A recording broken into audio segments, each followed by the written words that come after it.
এক নতুন দিগন্তের উন্মোচন ঘটিয়ে 28 মে বাংলাদেশের সুস্বাদু আমের প্রথম চালান চীনের উদ্দেশ্যে রপ্তানি হতে যাচ্ছে। এ উপলক্ষে হযরত শাহজালাল আন্তর্জাতিক বিমানবন্দরের সিআইপি গেটে বিকেলে একটি অনুষ্ঠানের আয়োজন করা হবে। এই পদক্ষেপ দুই দেশের অর্থনৈতিক সম্পর্কে এক নতুন মাত্রা যোগ করবে বলে আশা করা যাচ্ছে।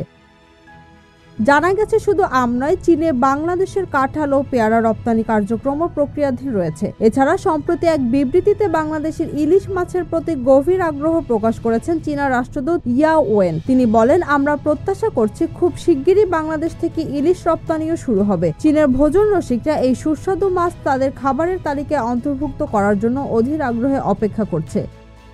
দ্বিপাক্ষিক সম্পর্ক আরও জোরদার করতে এবং বাংলাদেশ চীন অর্থনৈতিক ও বাণিজ্যিক সম্পর্ককে নতুন উচ্চতায় নিয়ে যেতে আগামী 31 মে চীনা বাণিজ্য মন্ত্রী ওয়াং ওয়েনতাও ঢাকায় আসছেন। তার এই সফরে 100 জনেরও বেশি চীনা বিনিয়োগকারী নেতৃত্ব দেবেন, যা বাংলাদেশের বিনিয়োগ খাতে এক বিশাল সম্ভাবনা তৈরি করবে। এই রপ্তানি উদ্যোগ এবং উচ্চ পর্যায়ের প্রতিনিধি দলের সফর নিঃসন্দেহে বাংলাদেশ ও চীনের মধ্যে অর্থনৈতিক ও বাণিজ্যিক সম্পর্ককে আরও সুদৃঢ় করবে, যা উভয় দেশের জন্যই কল্যাণকর হবে। Z news, Dhaka.